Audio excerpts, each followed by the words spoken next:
nombre es Javier de Jesús, soy el decano asociado de la Escuela de Arquitectura de la Pontificia Universidad Católica en Ponce y les doy la bienvenida a la segunda cumbre internacional bajo el título Arquitectura, Política y Normativas para la Ciudad Contemporánea.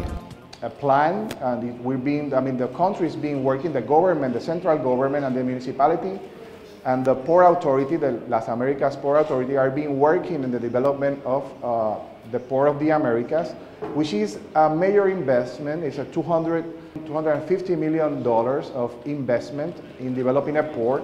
At the AA, we believe in a kind of approach which is about collective design, and we try to operate in a way to try to speculate about how computation could allow us to evolve a project that I think has been really in formation since the early 50s, which is these kind of larger visionary speculations about how urbanism, architecture, and even the processes of production could be actually conceived, implemented, and developed through an attitude which is more speculative.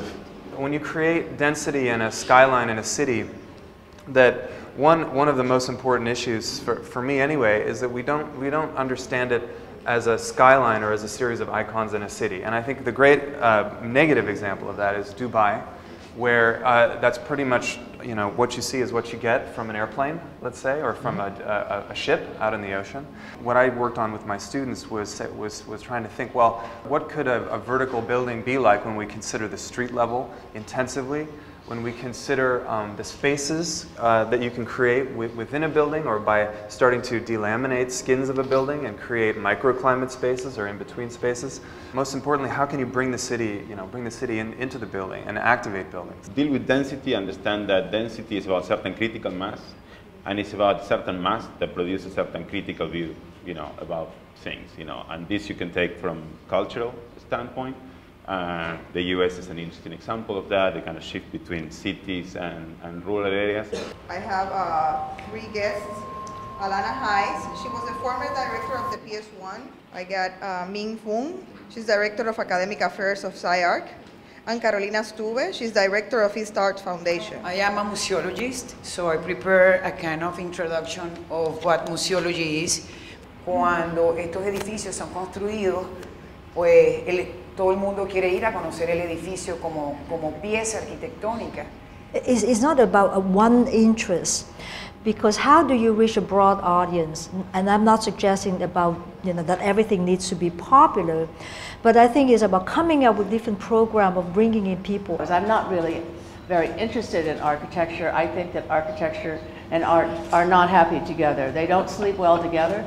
In terms of architects are always more interested in their own dreams and their own visions, and so by the time it comes around to the artist, it's often in an antagonistic, semi-hostile situation.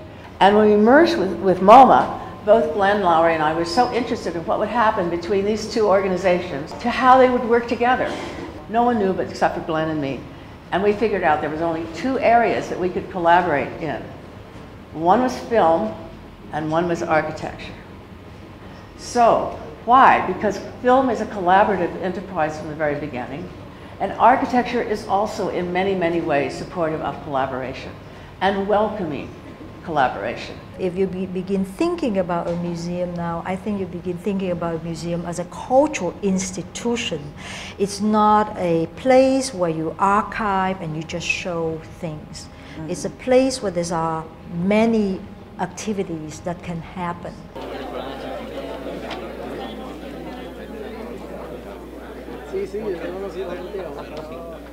The capacity of architecture to deliver in terms of purpose, and also to suggest either what's lacking in content in architecture and what might be introduced to replace it, is certainly part of the ambition of all of these projects.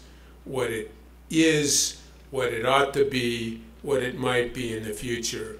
Es paradójico en que ciertamente la ciudad es la manifestación física o ese deseo del ser humano por generar ese lugar, ¿no? El topos.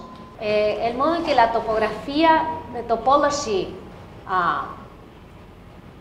works, es un modo que representa la idea de continuidad. Primero, yo creo que ecología no es el igual que environmentalism, que sea, es una forma política de defender la natura.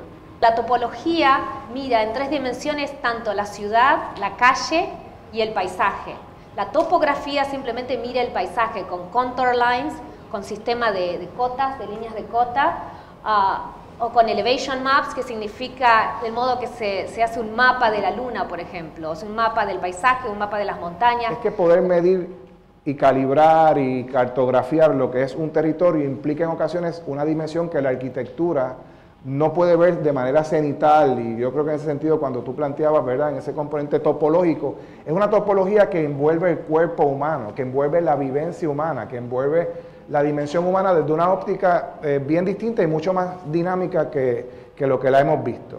I actually came to Ponce 2 times before because I wanted to look at this old city which has not yet been turned into a parking lot, instead of just abandoned and rejected and hopeless and so on. And so to me, the cultural challenge of a place like Ponce is based on programming, speedy architectural reactions.